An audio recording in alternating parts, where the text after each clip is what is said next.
அதாவது தமிழ்நாடு 2030 14 முக்கிய அம்சங்களை என் மக்களுக்கு நான் அறிவிக்க விரும்புகிறேன். இது இந்த முத்துவேல் கருணாநிதி ஸ்டாலின் கொடுக்கிற உறுதிமொழி. தமிழ்நாட்டின் 1,80,00,000 குடும்பங்கள் கிட்ட நேரடியா போய் அவங்களுடைய கனவுகளை, அவங்க தேவைகளை, அவங்க எதிர்பார்ப்புகளை கேட்டறிந்தோம். இதை எப்படி செஞ்சிருக்கோம் என்பது பற்றி நம்முடைய திருமதி அமுதா ஐஏஎஸ் அவர்கள் சொன்னாங்க. மக்கள் சொன்ன கருத்துக்கள் அடிப்படையாக வச்சு அதுல முக்கியமானவற்றெல்லாம் முன்னிலைப்படுத்தி தமிழ்நாட்டின் அடுத்த கட்ட வளர்ச்சிக்கான எனது தொலைநோக்கு பார்வை, அதாவது தமிழ்நாடு 2030 14 முக்கிய அம்சங்களை என் மக்களுக்கு நான் அறிவிக்க விரும்புகிறேன். முதல் துறை வீட்டு வசதி துறை. நம் கனவு, நம் வீடு, நம்ம தமிழ்நாடு. தமிழ்நாட்டில் இருக்கிற ஒவ்வொரு குடும்பத்திற்கும் ஒரு முகவரி இருக்கணும். ஒவ்வொரு முகவரியும் ஒரு இணைய இல்லமாக திகழணும். 2030ஆம் ஆண்டிற்குள் கிராமப்புறங்கள்ல கலைஞர் கனவு இல்லம் திட்டத்தின் கீழ் 5 லட்சம் வீடுகளும், நகர்ப்புறங்கள்ல 2 லட்சம் வீடுகளும் கட்டி தேவைப்படும் ஒவ்வொரு குடும்பத்தின் கைகளிலும் சாவியை ஒப்படைப்போம். இரண்டாவது துறை மருத்துவம் மற்றும் மக்கள் நல்வாழ்வுத்துறை. நலமுடன் தமிழ்நாடு 2030 தேவைப்படும் அனைவருக்கும் போதிய மருத்துவ காப்பீடு கிடைக்க உரிய நடவடிக்கை எடுக்கப்படும். அது மட்டுமல்லாம 3 முக்கிய திட்டங்களும் இருக்கு. முதல் திட்டம் நீரிழிவு, உயர் ரத்த அழுத்தம், புற்றுநோய் போன்றவற்றை கண்டறிய ஆரம்ப நிலையிலேயே சிறப்பு முகாம்கள். இரண்டாவது திட்டம் தாய் சேய் நலன்ல IMR மற்றும் MMR குறைக்கும் தரவரிசையில இந்தியாவிலேயே முதலிடம் பெற்ற சிறப்பு நடவடிக்கை. மூன்றாவது திட்டம் ஒவ்வொரு மாவட்டத்திலையும் மனநல ஆலோசனை மையம் அமைக்கப்படும். அடுத்து மூன்றாவது துறை வேளாண்மை மற்றும் உழவர் நலத்துறை. வேளாண்மை செழிப்பின் கண்ணியத்தின் வளர்ச்சி அடையாளம். நிகர சாகுபடி பரப்பு 50 லட்சம் ஹெக்டராக உயர்த்தப்படும். மண்வள அட்டைகள் 41 லட்சம் உழவர்களுக்கு வழங்கப்பட்டு இயற்கை விவசாயம் 17,000 ஹெக்டராகவும், உயிர் வேளாண்மை 1 லட்சம் ஹெக்டராகவும் விரிவுபடுத்தப்படும். வேளாண்மைக்கு ஆதாரமான நீரை சேமிக்க நுண்ணீர் பாசனம் 21 லட்சம் ஹெக்டராக விரிவுபடுத்தப்படும். மேற்கு கிழக்கு தொடர்ச்சி மலைகள்ல 1000 மழைநீர் சேகரிப்பு கட்டமைப்புகள் கட்டப்படும். கால்வாய் மதகுகள் புனரமைக்கப்பட்டு நீர் மேலாண்மையை சீர் செய்து தண்ணீர் தட்டுப்பாடான பகுதிகள் வளமான பகுதிகளாக மாற்றப்படும். உணவு உற்பத்தி 125 லட்சம் மெட்ரிக் டன்னாக உயர்த்தப்பட்டு 1000 மதிப்பு கூட்டல் மையங்கள் நிறுவப்பட்டு 1,25,000 உழவர்களுக்கு வேளாண் கருவிகள் வழங்கப்படும். நான்காவது துறை பள்ளி கல்வித்துறை. ஒவ்வொரு பள்ளியும் அறிவின் ஆலயமாக இருக்கிறது. இடைநேற்றல் இல்லா கல்வி கனவு 2030. இதன் மூலம் ஒவ்வொரு குழந்தையும் பள்ளியிலே சேர்ந்து வெற்றியுடன் வெளியேறும் நிலையை உருவாக்குவோம். அனைத்து அரசு மற்றும் அரசு உதவி பெறக்கூடிய பள்ளிகளையும் 2030க்குள்ள 100 விழுக்காடு ஸ்மார்ட் கிளாஸ் ரூம் அமைக்கப்படும். 300க்கும் மேற்பட்ட நூலகங்கள், லைப்ரரி 5.0 என்ற புரட்சிகர நவீன அறிவு கோட்டைகளாக மலரும். முக்கியமாக 1000 மாடல் ஸ்கூல்ஸ் வெற்றி பள்ளிகள் திட்டம் மூலம் விரிவுபடுத்தப்படும். ஒவ்வொரு பள்ளியிலும் உடல்நலத்திற்காக விளையாட்டையும், உளவியல் பாதுகாப்பையும், வாழ்க்கை திறன் கல்வியையும் உறுதிப்படுத்துவோம். ஐந்தாவது உயர்கல்வித்துறை. உயர்கல்வி நிறுவனங்கள் மாணவர்களுடைய மொத்த ஆளுமையை வளர்க்கக்கூடிய மையங்கள். அதன் மூலமாக நான் முதல்வன் 2.0 மூலம் கூடுதல் திறன் பயிற்சிகள் வழங்கப்பட்டு உலக அளவில நம் இளைஞர்கள் போட்டி போட வழிவகுக்கப்படும். 2030 ஆண்டிற்குள்ளாக உயர்கல்வியில் மொத்த சேர்க்கை விகிதம் 90 விழுக்காட்டு எட்டும் வகையில் நிறுவன கட்டமைப்பு விரிவாக்கப்படும். ஆராய்ச்சியும் புதுமையும் செழிக்க மைய ஆய்வகங்களும் சென்டர் ஆஃப் எக்ஸலன்ஸ் எனும் தொழிற்கல்வி சிறப்பு மையங்களும் நிறுவப்படும். செயற்கை நுண்ணறிவு ஏஐ கல்வியுடன் இணைக்கப்படும். ஒவ்வொரு கல்வி நிறுவனத்திலும் ஏஐ ஆய்வகம் உருவாகும். பன்னாட்டு பல்கலைக்கழகங்கள் தமிழ்நாட்டில் வேர்விட்டு நம் மாணவர்கள் உலக அரங்கில போட்டியிடுவதற்கு வழிவகுக்கப்படும்.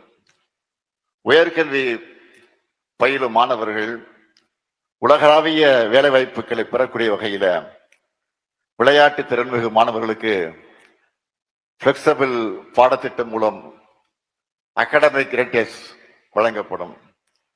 6வது பிற்படுத்தப்பட்டோர் நலத்துறை. நல்லிணக்கத்தின் அடையாளம் வளர்ச்சி பெற்ற தமிழ்நாடு. ஜவுளி, தோல், ஆடை, கைவினை, கணினி, தொழிற்பயிற்சி போன்ற துறைகள்ல பயிற்சிகள் வழங்கப்பட்டு பிற்படுத்தப்பட்ட மக்களுக்கு பொருளாதார முன்னேற்றம் உறுதிப்படுத்தப்படும். மிகவும் பிற்படுத்தப்பட்டோர் மற்றும் சீர்வரவினர் மாணவர்களுக்கு கல்வியின் எல்லா நிலைகளிலும் சிறந்து விளங்க சிறப்பு திட்டங்கள் வகுக்கப்படும். சிறுபான்மையினர் அதிகமாக வசிக்கிற மாவட்டங்கள்ல திறன் மேம்பாட்டு மையங்கள் அமைக்கப்படும். அமைச்சர் மெய்யநாதன் கேட்டது போல தேவைப்படும் இடங்கள்ல சமூக நீதி கல்லூரி விடுதிகள் திறக்கப்படும். பிற்படுத்தப்பட்ட மக்களுக்கு வணிகம் தொடங்க நிறுவன கடன் வசதி அதிகரிக்கப்படும். சிறுபான்மை சமூகத்தினர் வணிகம் மற்றும் தொழில் தொடங்க கடன் பெறும் நடைமுறைகள் எளிமைப்படுத்தப்படும். 7வது ஆதிதிராவிட நலத்துறை. அடிப்படை உரிமை அசைக்க முடியா கண்ணியம். 2030 ஆண்டிற்குள்ள வீட்டு மனையற்ற ஒவ்வொரு ஆதிதிராவிடர் மற்றும் பழங்குடியினர் குடும்பத்திற்கு வீட்டு மனை பட்டா வழங்கிட படிப்படியாக நடவடிக்கை எடுக்கப்படும். ஆதிதிராவிட மற்றும் பழங்குடி மாணவர்களுடைய பள்ளி இடைநிறுத்தம் இல்லாத நிலையை அடைய நடவடிக்கைகள் எடுக்கப்படும். உண்டி உறைவிட பள்ளிகள் விரிவாக்கப்படும். 12ஆம் வகுப்புக்கு பின் உயர்கல்வி நுழைவு, தொழிற்கல்வி இணைப்பு, தொடர்ச்சியான கண்காணிப்பு என முதல் தலைமுறை மாணவர்களுக்கு அரசு துணை நிற்கும். பெரும் வரவேற்பை பெற்றிருக்கக்கூடிய அண்ணல் அம்பேத்கர் அயலக உயர்கல்வி திட்டம் விரிவுபடுத்தப்படும். ஆதிதிராவிட மற்ற பழங்குடியின பெண்களுக்கான தொழில் வாய்ப்புகளை பெருக்குவதற்கான திட்டங்களும் விரிவுபடுத்தப்படும். 8வதாக ஊரக வளர்ச்சித்துறை. கிராமங்களை பொருளாதார வளர்ச்சி மையங்களாக மாற்றுவோம். இந்தியாவின் முன்னேற்றத்திற்கு கிராம நகர இடைவெளியை குறைப்பது மிகவும் அவசியம் என்று முன்னாள் குடியரசுத் தலைவர் மதிப்பிற்குரிய அப்துல் கலாம் அவர்கள் சொன்னார்கள். அவர் முன்வைத்த கிராமப்புறங்களில் நகர்ப்புற வசதிகளை வழங்குதல் என்ற கருத்தாக்கத்தின் அடிப்படையில கிராமங்கள் வளர்த்தெடுக்கப்படும். ஊராட்சிகள்ல வருவாய் ஈட்டக்கூடிய உற்பத்தி திறன் கொண்ட நிலையான சொத்துக்களை உருவாக்குவதை முன்னுரிமையாக கொண்டு கிராம சந்தைகள், விளையாட்டு மற்றும் நல்வாழ்வு உட்கட்டமைப்புகள், கிராமப்புற நீர்நிலைகளை செம்மைப்படுத்தி காத்தல், கிராமங்களை பசுமையாக ஆக்குதல், வேளாண் சாராத கிராமப்புற வேலைவாய்ப்பினை வழங்குதல், குறைந்த அரசு செலவில அதிக பயன்பெறுதல் மற்றும் நிலையான வளர்ச்சி நோக்கத்தை அடைய ஒரு உன்னதமான திட்டம் உருவாக்கப்படும். அதற்கு உத்தமர் காந்தி மாதிரி கிராமங்கள் திட்டம் என பெயரிடப்படும். காந்தியடியுடைய பெயர்கள் நீக்கப்பட்டு வரக்கூடிய இந்த காலகட்டத்தில் அவருடைய பெயரை நம்மளோட மாதிரி கிராமங்கள் திட்டத்துக்கு சூட்டுகிறோம். இதோட முதற்கட்டமா 10 ஊராட்சிகள்ல இந்த திட்டம் இப்போதே செயல்படுத்தப்படும். 9வதாக தொழில்துறை. தமிழ்நாடு இந்தியாவினுடைய பொருளாதார வல்லரசாக இருக்கிறது. அதற்கு எங்க இலக்கு 18 லட்சம் கோடி ரூபாய் முதலீடு, 50 லட்சம் இளைஞர்களுக்கு வேலை வாய்ப்புகள், தமிழ்நாட்டின் ஏற்றுமதி 120 பில்லியன் டாலராக உயர்ந்து உலக வணிக வரைபடத்தில் தமிழ்நாடு இடம் பிடிக்கும். மேக் இன் இந்தியா தமிழ்நாடு ஒவ்வொரு மாவட்டத்திலும் உயிர் வர மாவட்டந்தோறும் நவீன தொழில் பூங்கா, ஒரு சிறப்பு தொழில் தொகுப்பு, பொது வசதி மையம் ஆகியவை அமைக்கப்படும். மின்னணுவியல் துறையில மதிப்பு கூட்டல் 5 மடங்காக அதிகரிக்கப்படும். ஐடி ஏற்றுமதி 2.5 லட்சம் கோடியிலிருந்து 6 லட்சம் கோடி ரூபாயாக 2 மடங்கு ஆக்கப்படும். ஐடி துறையில் மட்டும் 2 லட்சம் புதிய வேலைவாய்ப்புகள் உருவாக்கப்படும். ஜவுளி தொழிலும் நவீனமயமாக்கப்பட்டு திருப்பூர், கரூரிலே 35,000 தொழிலாளர்களுக்கு வாழ்வாதாரம் உறுதிப்படுத்தப்படும். தமிழ் மொழிக்கென்ற ஒரு லார்ஜ் லாங்குவேஜ் இருக்கு பாருங்க, ஒரு லாங் லாங்குவேஜ், அது போன்ற ஒரு மாடல் உருவாக்கப்படும்.